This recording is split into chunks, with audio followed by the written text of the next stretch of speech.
Hello students, कैसे हैं आप।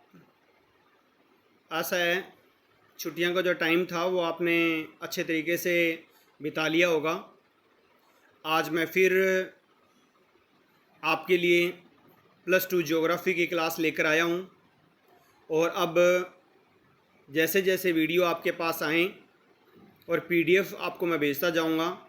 जिस चैप्टर की आपको पीडीएफ भेजूँ उस चैप्टर की पीडीएफ के द्वारा या फिर जो गाइड आपके पास हैं आप लोग गाइड ले लें और उस गाइड के द्वारा आप लोग वर्क करते रहें। प्लस आपके पास बुक है, जैसे जैसे मैं वीडियो करवा रहा हूँ, वीडियो के अंदर बता रहा हूँ, आप बुक में चैप्टर क्लियर कर लें। आशा है आप अब अपनी पढ़ाई पर पूरा ध्यान देंगे, क्योंकि उम्मीद करते हैं भी +2 में आप लोग अच्छी मेहनत कर कर अच्छा स्कोरिंग करेंगे। तो इसी नई आशा के साथ मैं Mukesh Jakhar from SL public senior secondary school Padampur आपके लिए +2 का चैप्टर नंबर 1 यानी ज्योग्राफी का चैप्टर नंबर 1 शुरू करने जा रहा हूँ।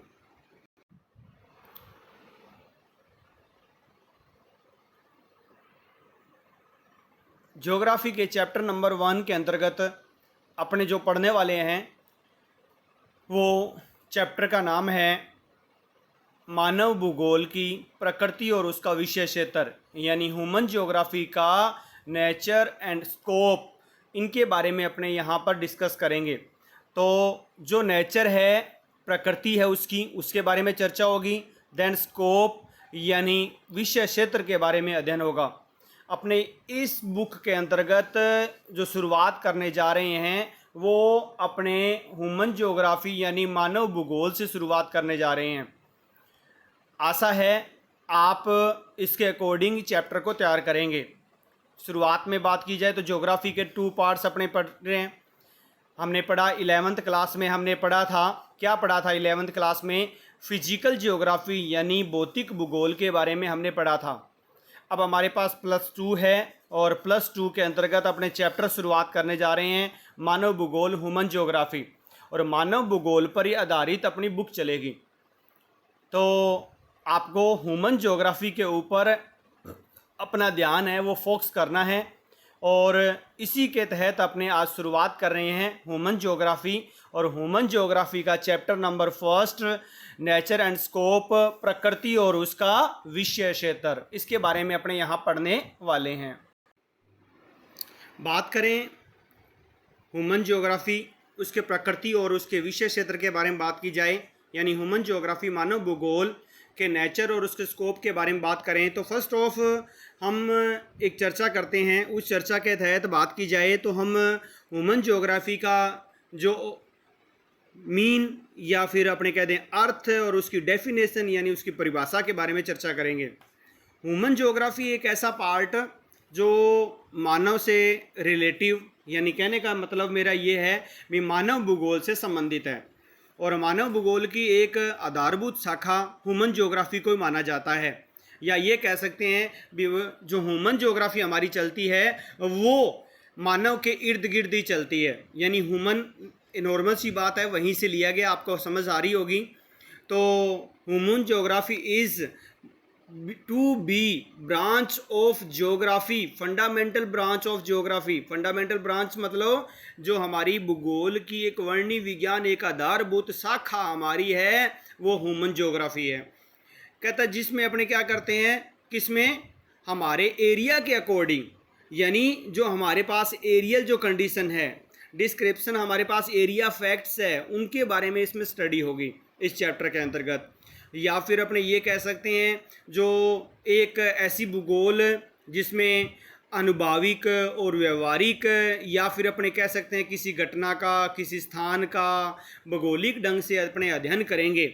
मेरी बात समझ आ रही होगी आपको। Geography as a field of study in international जो पार्ट्स है उसके बारे में, एम्पेरियल कंडीशन है उसके बारे में, और पैरामेटिक जो कंडीशन है उसके बारे में, एक जो इवेंट के बारे में अपने स्टडी करने वाले हैं, वो सारी की सारी स्टडी अपने ह्यूमन ज्योग्राफी के अंतर्गत पढ़ने वाले हैं। अपने यहाँ जो बात कर रहे हैं, डिस्कस कर रहे हैं चैप्टर के ऊपर, वो इंग्लिश मीडियम और हिंदी मीडियम बोथ क्लास के लिए कर रहा हूँ। देखो मैं यहाँ पर आपके लिए जो चैप्टर है वो ठीक है, आमने सामने होते हैं तो अपने और तरीके से पढ़ते हैं, मगर यहाँ चैप्टर पढ़ने के लिए अपने पास थोड़ा तरीका अलग है। तो आशा है भी आप चैप्टर समझते जाएंगे और फिर आप चैप्टर की रीडिंग कर लें और आपको क्लियरिटी हो जाएगी। इसके अलावा अपने इसके कुछ मुख्य रूप से फैक्टर के बारे में बात करें, यानी घटकों के बारे में बात करें, तो ह्यूमन ज्योग्राफी के अंदर जो स्टडी है वो अर्थ और ह्यूमन, कहने का मतलब है geography studies are the earth as a human home and studies of those fact which have supported the life of human beings.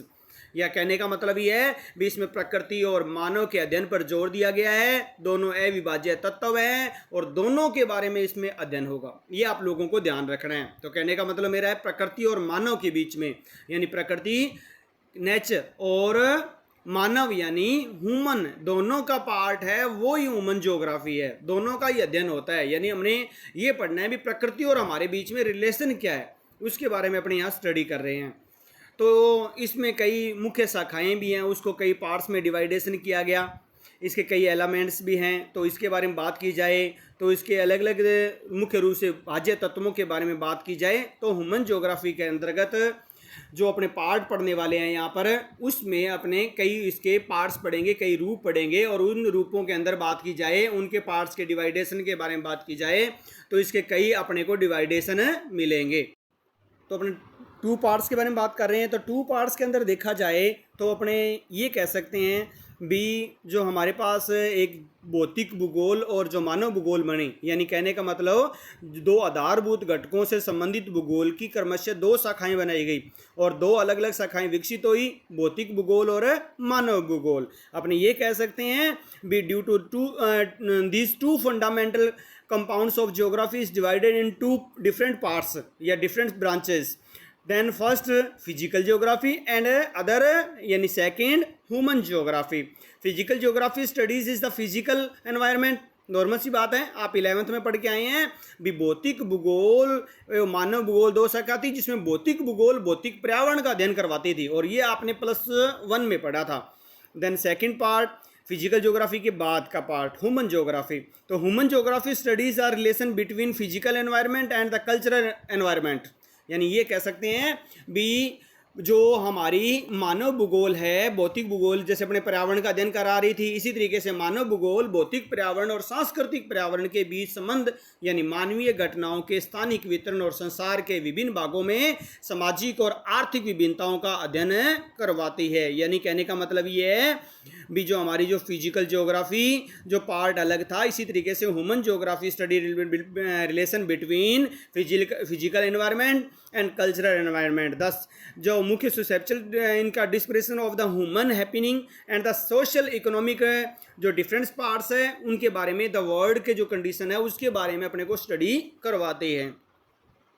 In the word human geography is the study of the human and their environment, power, effects and the जो reaction of mutually जो fundamental relations of the region basic, यानी कहने का मतलब हमारे पास दूसरे शब्दों में अपने सीधे तरीके से बात करा जाए तो मानव भूगोल क्या करवाती है, मानव वर्गों और उसके वातावरण की शक्तियों, प्रभावों या फिर उसकी प्रतिक्रियाओं के पारस्परिक कार्यात्मक संबंधों को प्रदर्शित या प्रादेशिक आधार पर किए जाने वाला एक अध्ययन है, वो हमारी ह्यूमन ज्योग्राफी है। एक कविता की कुछ पंक्तियां लिखी हुई है, एक पोएम की कुछ लाइंस आपके पास लिखी हुई है, human facts are the studies human geography, मानव भूगोल में मानवीय तथ्यों का अध्ययन होता है। It shows interrelation between human and environment, इसमें मानव के पर्यावरण और उसके अंतर संबंधों के बारे में बताता है, जिसमें क्या है हमारे पास, एक तो हमारे पास होती है कृषि, पशुपालन, उद्योग, व्यवसाय में हो जाते हैं जैसे agriculture, animal husbandry, industries and the being done, इनके बारे में अध्ययन होता है। इसके अलावा ट्रांसपोर्टेशन यानी परिवहन, यानी कम्युनिकेशन संचार, एंड द ट्रेड यानी व्यापार, और ये सभी इसके अंदर आते हैं। Trade are study under it, ये आप को थोड़ा सा सारा टॉपिक आ गया इसमें। कहने का मतलब जितनी बुक में पढ़ने वाले हैं ना अपने, वो सारा पार्ट आपको दे दिया भी। अपने एग्रीकल्चर के बारे में, कृषि के बारे में, एनिमल हस्बेंड्री पशुपालन के बारे में, यानी इंडस्ट्रीज उद्योगों के बारे में, यानी व्यवसाय हमारे जो हमारे वर्क हैं उनके बारे में, परिवहन यानी ट्रांसपोर्ट के बारे में, यानी संचार कम्युनिकेशन के बारे में, यानी ट्रेड यानी व्यापार के बारे में, ये सारी की सारी बातें अपने इस चैप्टर में, इस बुक में अपने रीडिंग करने वाले हैं। उसी के लिए इस बुक का नाम ह्यूमन ज्योग्राफी है। तो आप लोगों को याद रखना है, यहाँ क्यों डाल लेना, कविता की पंक्तियाँ क्या कहना चाहती है। कविता की पंक्तियाँ ये कहना चाहती है भी मानवीय तथ्यों का अध्ययन होता है इसमें, और मानव और पर्यावरण के अंतर संबंधों को बताता है, जिसमें कृषि, पशुपालन, उद्योग, व्यवसाय किए जाते हैं, परिवहन, संचार और व्यापार इसके अंतर्गत आते हैं। इन सभी का अध्ययन होता है, वो इसी के अंदर शामिल किया जाता है। इसके अलावा अपने थोड़ी सी बात की जाए तो मानव भूगोल का प्रादुर्भाव विकास मुख्यतः 18वीं शताब्दी से माना जाता है। यानी ये कह सकते हैं organ and development the human geography the modern period 18th century. यानी कहने का मतलब उसका जो मॉडर्न पीरियड आया 18वीं शताब्दी से उसका विकास माना जाता है। मैनी ज्योग्राफर्स आए, बहुत सारे ज्योग्राफर्स आए। देखो इसी वर्ष भी एक ज्योग्राफर अमेरिकन ज्योग्राफर का शायद क्वेश्चन आया था, उसमें ये पूछा भी गया था अमेरिकन भूगोलवेता का या ज्योग्राफर का नाम बताओ। तो आप लोगों को न्यू टाइप के क्वेश्चन के अकॉर्डिंग इस चैप्टर को ध्यान देना है। इस चैप्टर में 2 मार्क्स +1 मार्क्स के क्वेश्चन आने की उम्मीद है। ठीक है, बिग क्वेश्चन इसमें नहीं होगा, तो आपको स्मॉल क्वेश्चन पे, छोटे छोटे क्वेश्चनों पे घूमना है। तो इसके अंदर कुछ ज्योग्राफर आए, उनके बारे में बात हो रही है। तो जिन्होंने अलग अलग विद्वानों ने अपने दृष्टिकोण रखे, और उसमें से कई जो ज्योग्राफर थे, देखो यहाँ बेटा भूगोलवेता ही है, आपने को ये याद रखना है, ज्योग्राफर हैं, भूगोलवेता हैं, यहाँ कोई साइंटिस्ट नहीं है। क्योंकि अपने ज्योग्राफी पढ़ रहे हैं तो पहले आपको पता होना चाहिए ज्योग्राफी का जो अध्ययन करने वाले हैं वो ज्योग्राफर या भूगोलवेता कहलाते हैं। तो ये आपको फर्स्ट ऑफ शुरुआत में ये ध्यान होना चाहिए। तो ऐसी आपके पास कुछ डेफिनेशन आएगी। रेडजेल की डेफिनेशन आएगी आपके पास। फ्रेडरिक रेडजेल क्या कहता है, ब्लास क्या कहता है, डिकेन और फिट्स क्या कहते हैं, जेम्स ब्रूस क्या कहता है, एलन सी सैंपल क्या कहती है। ये मुख्य रूप से आपको डेफिनेशन याद रखनी है, इनके बारे में पता रखना है। ये 4-5 ज्योग्राफर हैं जो मुख्य रूप से आपके पास इंपॉर्टेंटली इस बुक के अंदर रहेंगे। तो शुरुआत में आपके पास एक लाइन लिखी हुई है बेटा, ज्योग्राफी के अंतर्गत जो शुरुआत में एक पैरा पढ़ा जाए, फ्रेडरिक रेडजेल का पैरा आपके पास मैंने जो अंडरलाइन किया है, उसमें कहता है आधुनिक मानव भूगोल के जन्मदाता जर्मन भूगोलवेता फ्रेडरिक रेडजेल। देखो नोट करो ये लाइन, आप इसको थोड़ा सा ध्यान देना। आधुनिक मानव भूगोल के जन्मदाता जर्मन भूगोलवेता फ्रेडरिक रेडजेल। तो फ्रेडरिक रेडजेल कहाँ का, जर्मन का, पहली बात तो ये। दूसरी बात, आधुनिक मानव भूगोल का जन्मदाता फ्रेडरिक रेडजेल, ये आपको याद रखना है। अकॉर्डिंग टू जर्मन ज्योग्राफर, कौन, Friedrich Ratzel, the father of modern human geography. याद रखना आपको, father of modern human geography, आधुनिक मानव भूगोल का जन्मदाता। क्या कहता है फ्रेडरिक रेडजेल, क्या कहता है, वो कहता है मानव भूगोल। देखो सीधी सी बात है, ह्यूमन ज्योग्राफी है तो एक तो ह्यूमन के बारे में और एक एनवायरनमेंट के बारे में, तो दोनों के बारे में अध्ययन होगा। तो उसमें क्या कहता है, कहता है मानव भूगोल मानव समाज और धरातल के बीच संबंधों का संश्लेषित अध्ययन है। ये कौन कहता है, फ्रेडरिक रेडजेल कहता है। क्या कहता है, मानव भूगोल मानव समाज और धरातल के अंतर संबंधों का अध्ययन है।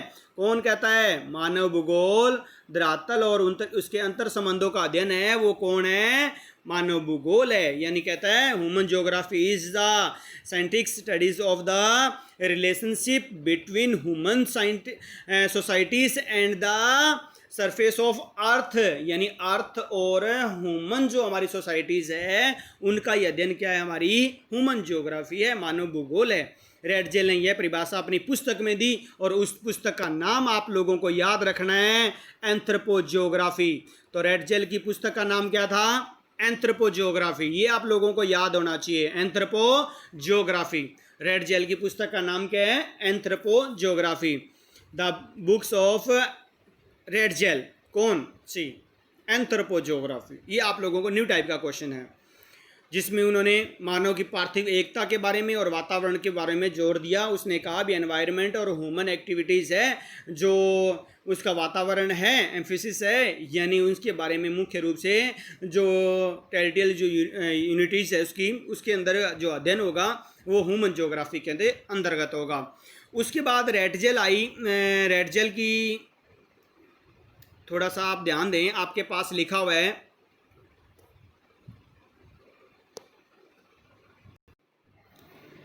तो अपने बात कर रहे थे सैंपल के बारे में। एलन सी सैंपल कौन?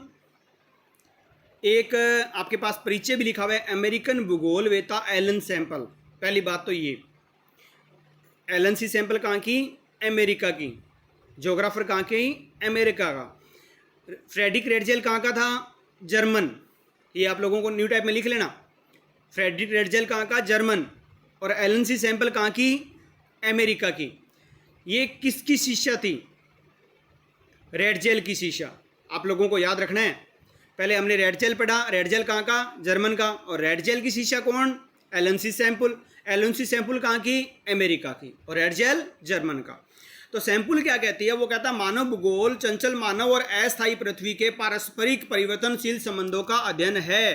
कौन कहता है? सैंपल कहती है। सैंपल क्या कहती है? वो कहता है, सैंपल कहती है भी हमारा जो मानव का संबंध है, सैंपल क्या कहती है? कहती है मानव का जो संबंध है अमेरिका की सैंपल के अनुसार मानव और यानी चंचल मानव और अस्थायी पृथ्वी के पारस्परिक परिवर्तनशील संबंधों का अध्ययन है।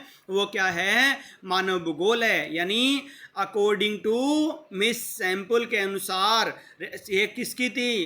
कहाँ की थी? ये शिष्या किसकी थी? इसकी रेटजेल की। और रेटजेल कहाँ का?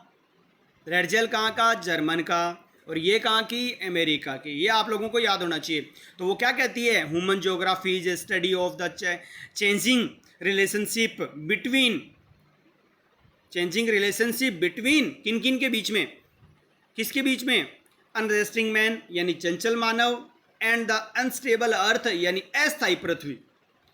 यानी अस्थायी पृथ्वी और चंचल मानव दोनों का संबंध क्या है? कौन कहता है? सैंपल कहती है भी मानव भूगोल है, यानी ह्यूमन ज्योग्राफी है। ये आप लोगों को याद होना चाहिए। उसके बाद आपके पास विडाल डी ब्लास लिखा हुआ है, आपको दिखाई दे रहा होगा। ब्लास क्या कहता है? ब्लास एक फ्रांसीसी ज्योग्राफर है। अब देखो अपने 3 ज्योग्राफर आ गए, एक जर्मन, एक अमेरिकन और तीसरा अपने पढ़ रहे हैं फ्रांसीसी ज्योग्राफर पॉल डी ब्लास, जिन्होंने संभववाद की नींव रखी। यानी उन्होंने संभववाद की जो नींव रखी वो किसने रखी? ब्लास ने रखी। ये आप लोगों को याद होना चाहिए, संभववाद की नींव रखने का श्रेय किसको जाता है? ब्लास को जाता है। तो क्या कह रहा है ब्लास? क्या कह रहा है? एक फ्रांसीसी भूगोलवेता जिन्होंने संभववाद की नींव रख दी, वो कहता है मानव भूगोल पृथ्वी और मानव के पारस्परिक संबंधों का एक नया विचार देता है, जिसमें पृथ्वी को नियंत्रित करने वाले भौतिक नियमों तथा पृथ्वी पर निवास करने वाले जीवों के पारस्परिक संबंधों का अधिक संश्लिष्ट ज्ञान शामिल है। तो ब्लास क्या कहता है? वो कहता है एक अलग नींव रखता है। वो कहता है जो संभव करके दिखा दें, संभववाद की प्रेरणा, संभववाद की नींव रखने वाला, और वो है ब्लास। और ब्लास कहता है भी हमारी पृथ्वी और मानव के पारस्परिक संबंधों का एक नया विचार है। वो हमारा क्या है? मानव भूगोल है, जिसमें भौतिक नियमों यानी फिजिकल जो रिलेशंस हैं उनके बारे में, और पृथ्वी पर निवास करने वाले जीव यानी ह्यूमंस या अदरवाइज अदर जो हमारे जो जीव हैं उनके बारे में एक संबंध, एक ज्ञान, एक संश्लिष्ट ज्ञान देता है। वो कौन देता है? ह्यूमन ज्योग्राफी देता है। तो आप लोगों को याद रखना है, संभववाद की नींव रखी यानी स्टोन ऑफ पॉजिटिविज्म की नींव किसने रखी? ब्लास ने। तो आप लोगों को याद रखना है भी ब्लास क्या कहता है? वो फिजिकल लॉ, गवर्नमेंट और earth and there relation between the living beings which habitat in the included. मतलब कहने का मतलब मानव जीव और उसके पृथ्वी और उसके नियमों पर निवास करने वाले पारस्परिक संबंधों का एक संश्लिष्ट अध्ययन है। वो क्या है? हमारी ह्यूमन ज्योग्राफी है। उसके बाद डिकेन आता है। डिकेन क्या कहता है उसके बारे में चर्चा करते हैं। डिकेन की डेफिनेशन है वो बिल्कुल ईजी है, परिभाषा उसकी बिल्कुल ईजी है। वो कहता है मानव और उसके कार्यों को समाविष्ट किया जाता है, उसे मानव भूगोल कहते हैं। डिकेन और पीट्स कहता है, ये आप लोगों को याद रखना है। डिकेन और पीट्स डिकेन और पीट्स क्या कहते हैं? वो कहते हैं भी मानव और उसके कार्यों को समाविष्ट, यानी Dicken and Pitts said human geography is looked upon as the study of man and his work. मेरी बात समझ आएगी नहीं आई? मानव भूगोल यानी मानव और उसके मानव के कार्यों को समाविष्ट कर दें, मानव और उसके कार्यों को समाविष्ट कर दें, उसे मानव भूगोल कहते हैं। यानी human geography is looked upon the study of man and his work, यानी उसके कार्यों और उसको मानव को समाविष्ट किया तो उसे मानव ज्योग्राफी यानी मानव भूगोल यानी ह्यूमन ज्योग्राफी के नाम से जाना जाता है। इन सभी का एक सामूहिक अर्थ निकाल लिया जाए तो अपने ज्योग्राफी की एक परिभाषा पर पहुंचते हैं, एक नॉर्मल डेफिनेशन ज्योग्राफी की एक परिभाषा पर पहुंचते हैं। उस परिभाषा के अकॉर्डिंग अपने बात की जाए तो आप लोगों को याद रखना है इस ज्योग्राफी की परिभाषा को। आपसे पेपर में क्वेश्चन पूछे ह्यूमन ज्योग्राफी से आप क्या समझते हैं, या आपसे कह दे सीधा ही कह दे डिफाइन द ह्यूमन ज्योग्राफी यानी मानव भूगोल को परिभाषित कीजिए, तो आपसे जैसे ही क्वेश्चन पूछा जाए आपने जो डेफिनेशन अब जो बात कर रहे हैं उसी को लिखना है। अगर आपसे किसी ह्यूमन के बारे में या किसी विशेष व्यक्ति के बारे में बात की जाए, चाहे रेड जेल है, चाहे ब्लास है, चाहे डिकेन और पीट्स है, चाहे एलन सैम्पल है, जिसके बारे में बात की जाए उनको लिखना है। अगर अपने से इनके बारे में बात की जाती है, सीधी परिभाषा के बारे में बात की जाती है according to definition chapter number 1 मानव भूगोल यानी ह्यूमन ज्योग्राफी, तो आपको ये डेफिनेशन देनी है। मानव भूगोल वह विज्ञान है जिसमें पृथ्वी के विभिन्न क्षेत्रों में मानव समूह और प्राकृतिक सांस्कृतिक वातावरण की शक्तियों, प्रभावों और प्रतिक्रियाओं के पारस्परिक संबंधों और स्थानिक संगठन का अध्ययन मानवीय प्रगति के उद्देश्यों में प्रादेशिक आधार पर किया जाता है। तो बात आपको पता चल गई होगी भी ह्यूमन ज्योग्राफी का मतलब क्या था। भी वो कहता है ह्यूमन ज्योग्राफी एक ऐसी है जिसमें प्राकृतिक यानी नेचुरल और सांस्कृतिक यानी हमारे कल्चरल एनवायरनमेंट के बारे में, उसकी शक्तियों के बारे में, उसकी पावर के बारे में और उसके इफेक्ट यानी प्रभावों के बारे में और उसकी प्रतिक्रियाओं के संबंधों के बारे में, उनके बीच में रिलेशन क्या है और उनका एक स्थानिक संगठन क्या बनता है, यानी वहाँ का जो लोकल ग्रुप्स हैं उनका एक किस तरीके का पार्ट्स है, उनकी स्टडीड कैसी है, उनके बारे में अध्ययन मानवीय प्रगति के उद्देश्यों को ध्यान में रखकर यानी ऑन द रीजनल बेसिस के बारे में, उनके बारे में अध्ययन किया जाता है। तो कहने का मतलब है human geography is that science is which mutual relation of the case of effects and the relation जो मुख्य रूप से रिएक्शन है वो किसके पार्ट का, जिसमें natural and the cultural environment of human groups in different region of the earth and local groups are the studied of their regional basis, यानी उसके मानव और उसके संगठनों का जो समूह था, उसके प्रादेशिक समूहों का अध्ययन था, वो ही क्या कहलाया, हमारा मानव भूगोल कहलाया। तो आपको मानव भूगोल की ये डेफिनेशन तैयार होनी चाहिए। अब अपने आगे जो चर्चा करेंगे मानव भूगोल के बारे में, एक परिचय पढ़ रहे हैं जिसमें छोटा सा एक परिचय लिखा हुआ है, थोड़ा सा आप देख लें। यानी उसमें लिखा हुआ है भी पृथ्वी पर जो मानव निर्मित दृश्य दिखाई देते हैं, यानी कहने का मतलब है जो हमारे अकॉर्डिंग टू फेमस ज्योग्राफर, कई अलग अलग ज्योग्राफर हैं जो अलग अलग कहते हैं। जैसे जीन ब्रूस कहता है, आपके पास ऊपर आया, जीन ब्रूस कहता है भी जिस प्रकार अर्थशास्त्र का संबंध कीमतों से है, भूगर्भ शास्त्र का संबंध चट्टानों से है, इसी प्रकार वनस्पति का पौधों से है, मानवाचार विज्ञान का संबंध जातियों से है, इतिहास का संबंध है वो समय से है, उसी प्रकार भूगोल का केंद्र बिंदु स्थान है। ये आप लोगों को याद होना चाहिए, भूगोल का केंद्र बिंदु किसको माना गया है, स्थान को माना गया है। यानी वो अकॉर्डिंग टू फेमस ज्योग्राफर कौन, जीन ब्रूस के अनुसार वो क्या कहता है, अलग अलग पार्ट्स हैं। वो कहता है जियोलॉजिक पार्ट्स हैं, वो रॉक से संबंधित है। Botany is the concept of the plants के बारे में है। अर्थ ज्योग्राफी है, वो हमारे कंसिडर्ड जो जातियाँ हैं हमारी कार्स हैं उनके बारे में अध्ययन करवाता है। हिस्ट्री के बारे में जो चर्चा होती है वो टाइम्स के बारे में बात हो रही है। In the same way the palace is the central point of geography, हमारा ज्योग्राफी है वो एक केंद्र बिंदु या स्थान के बारे में अध्ययन होता है। और ज्योग्राफी के अंदर जो पढ़ने वाले हैं वो मुख्य रूप से क्या पढ़ते हैं, कहाँ का मतलब समझ गए होंगे। क्यों, इन प्रश्नों का उत्तर देना हमारे भूगोल में अनिवार्य हो जाता है। क्या कहती है हमारी भूगोल, in which I answer to important question like where and why. क्या किसी बिंदु के बारे में क्या कर रहे हैं, अपने कहाँ, क्यों और इनके प्रश्नों के बारे में अपने को जानकारी देना जरूरी हो जाती है। कहाँ और क्यों हमें वेयर एंड वाई वर्ड के बारे में जानकारी भूगोल करवाती है, मानव भूगोल कराती है भी। कहाँ बना और क्यों बना, कैसे बना, यही तो एक ज्योग्राफी है। तो इसके बारे में जो अध्ययन होता है वो ह्यूमन ज्योग्राफी के अंतर्गत अपने पढ़ते हैं। ऐसे ही बात कहता है पृथ्वी पर जो मानव निर्मित दृश्य दिखाई देते हैं यानी एनिमेड, जो मैन के द्वारा सरफेस एरियाज़ के अंदर जो स्टडीज अंडरस्टैंडिंग जो ह्यूमन पार्ट्स हैं, ज्योग्राफी के जो पार्ट हैं उनके बारे में बात हो रही है।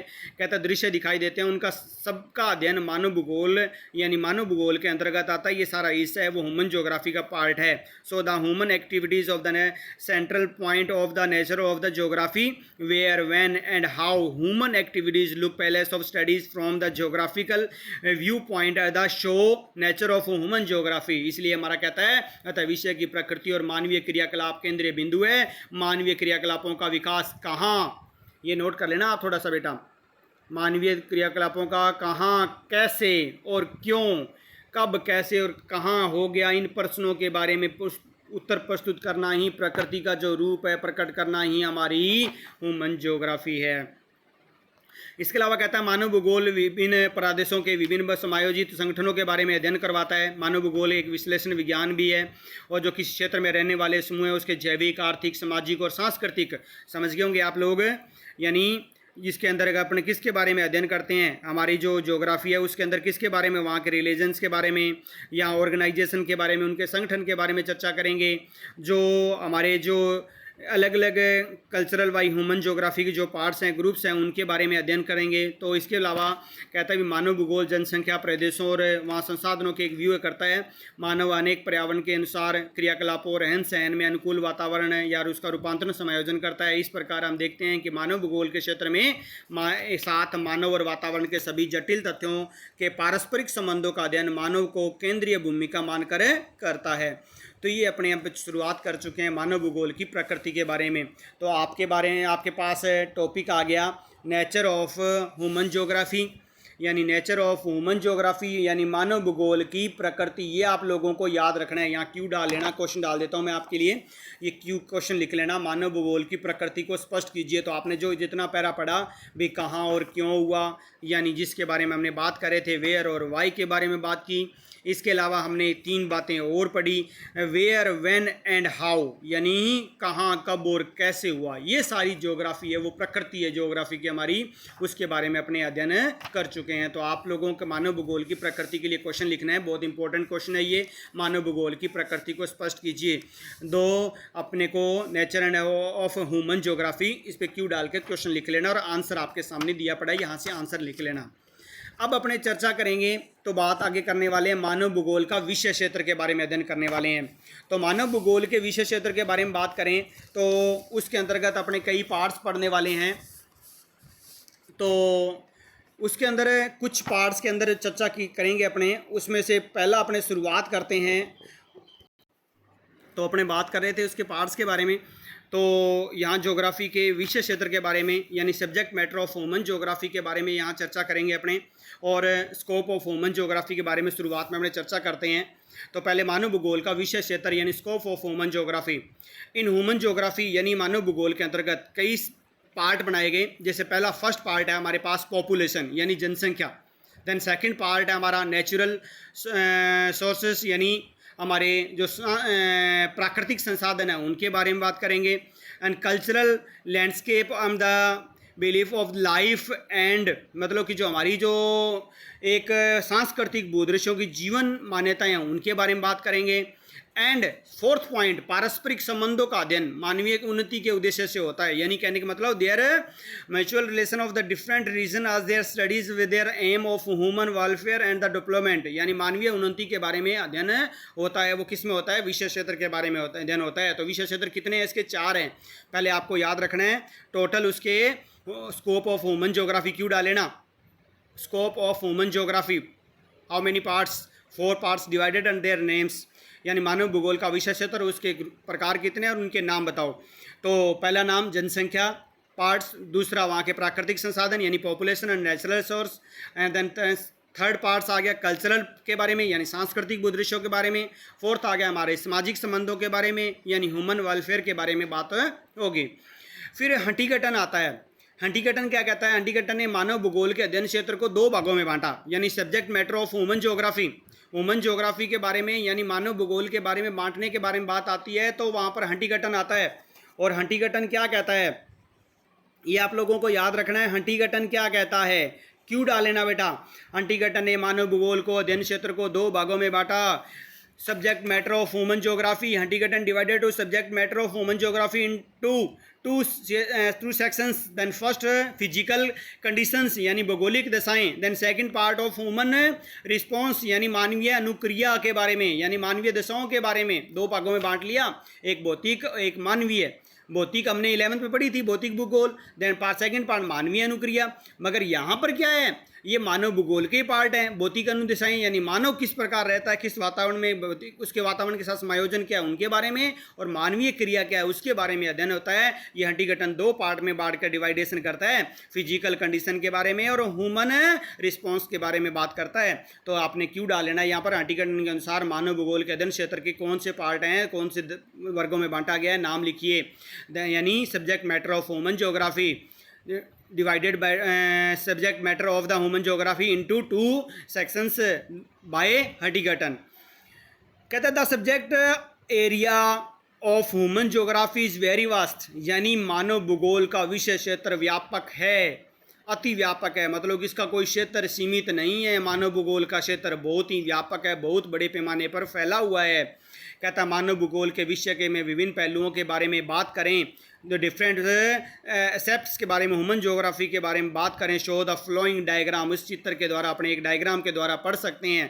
पहला आपके पास लिखा हुआ है जनसंख्या यानी पॉपुलेशन एंड इट्स कैपेसिलिटी यानी जनसंख्या और उसकी क्षमता। हिंदी में आपके पास सिर्फ जनसंख्या लिखा हुआ है, इंग्लिश मीडियम वालों के साथ पॉपुलेशन और भी लिखा होगा और उसकी कैपेबिलिटी के बारे में भी लिखा होगा यानी जनसंख्या और उसकी समरूपता यानी उसके कहने का मतलब उसकी निर्भरता यानी उसकी क्षमता क्या है यानी कितनी संख्या है उसके बारे में लिखा होगा। देन सेकंड कल्चरल एनवायरनमेंट यानी सांस्कृतिक वातावरण यानी हमारा जो वातावरण है उसके बारे में यहाँ पर लिखा होगा पॉइंट नंबर 3 के अंतर्गत।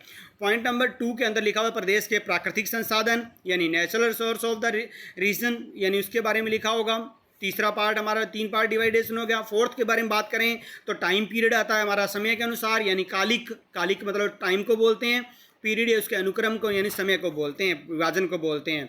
फिफ्थ पार्ट्स में नियोजन और प्रादेशिक संगठन है, adjustment and the regional organisations हैं यानी हमारा उसका समायोजन कैसा वातावरण के साथ उसके बारे में अध्ययन होता है। देन 6 पार्ट में अन्य प्रदेशों से संबंध हमारा कैसा है, रिलेशन विद अदर रीजन के बारे में यानी हमारा रिलेशन और भागों से कैसा है, एक आरेख के द्वारा अपने समझ सकते हैं। तो आप क्यों डालेना यहाँ पर भी मानव भूगोल के विषय क्षेत्र के कौन कौन से पहलू है एक आरेख के द्वारा लिखिए या उसके विषय क्षेत्र कौन से हैं। तो 6 विषय क्षेत्र हैं, जनसंख्या पॉपुलेशन, प्रदेश के प्राकृतिक संसाधन या natural source of the region. Then third सांस्कृतिक वातावरण कल्चरल एनवायरनमेंट के बारे में। फोर्थ आता है कालिक अनुक्रम यानी टाइम पीरियड। फिफ्थ आता है नियोजन और प्रादेशिक संगठन यानी एडजस्टमेंट एंड अदर जो रीजनल ऑर्गेनाइजेशन के बारे में बात होती है। देन 6 पॉइंट के अंदर प्रदेशों के संबंध के बारे में, रिलेशन विद अदर रीजन के बारे में बात होती है। तो 6 पार्ट के अंदर इसको डिवाइडेशन किया गया है, क्यों डाल लेना वहाँ पर इसका भी क्वेश्चन लिख लेना। अब आप लोगों के पास जो चैप्टर का पार्ट था वो लगभग आधा पहुंच गया है और अब जो अपने बचा हुआ चैप्टर है यहाँ से शुरुआत करने वाले हैं। यहाँ तक अपने चैप्टर पढ़ चुके हैं और यानी एक मानव भूगोल का एक अध्ययन क्षेत्र है यानी subject area of human geography, यहाँ तक अपने इसके बारे में अध्ययन कर चुके हैं। तो आप लोगों को ये तक याद करना है मानव भूगोल का अध्ययन क्षेत्र यानी subject area of human geography तक आप लोगों को याद करना है, लर्न करना है। मैंने आपको चैप्टर नंबर फर्स्ट पार्ट आपको दे दिया है। इसमें आप लोगों के पास जितने क्वेश्चन आए हैं उन क्वेश्चनों को आप लोग लिख लें और इनके अकॉर्डिंग ही आपके नोट्स तैयार कर लें। देन सेकंड वीडियो के अंतर्गत मैं आपके पास चैप्टर को लेकर पहुंचूंगा और उम्मीद है भी सेकंड वीडियो के अंतर्गत अपने इस चैप्टर को कंप्लीट कर लेंगे। तो बात की थी आज हमने ह्यूमन ज्योग्राफी के बारे में, ह्यूमन नेचर के बारे में बात की है। तो आशा है आपके पास ये वीडियो तैयार हो गया होगा। तो उम्मीद मैं आपसे यही करता हूँ कि आप इस वीडियो को अच्छे से देख लें और हमने डिस्कस कर लिए फुली। और जितने क्वेश्चन मैंने आप लोगों को करवाए हैं उम्मीद है भी इनमें से ही रहेंगे। और फिर भी आप अभ्यास करें, एक बार आप चैप्टर को जितना मैंने बताया आपको रीड कर लें और डेफिनेटली आपके पास ये चैप्टर तैयार हो जाएगा। तो नई आशा और नई उमंग के साथ आपके पास सेकंड वीडियो में चैप्टर नंबर फर्स्ट का सेकंड पार्ट लेकर आपके पास पहुंचूंगा। आप थोड़ा सेफ रहें, घर पर ही रहें, और जितना टाइम आपके पास अब है, क्योंकि अब आप लोगों के पास फ्री टाइम है, आप कोई वर्क भी नहीं कर रहे होंगे, और तो जो टाइम आपके पास है उसमें थोड़ा सा स्टडी करते रहें। कुछ चैप्टर अपने रीड नहीं कर रहे हैं, फिर भी आप लोग थोड़ा रीड करते रहें, और आशा है भी आप थोड़ा बहुत रीड करेंगे तो वो आपको तैयार भी होंगे। एक इसी नई होप के साथ, एक नई उमंग के साथ, नई आशा के साथ फिर मिलते हैं। Good bye.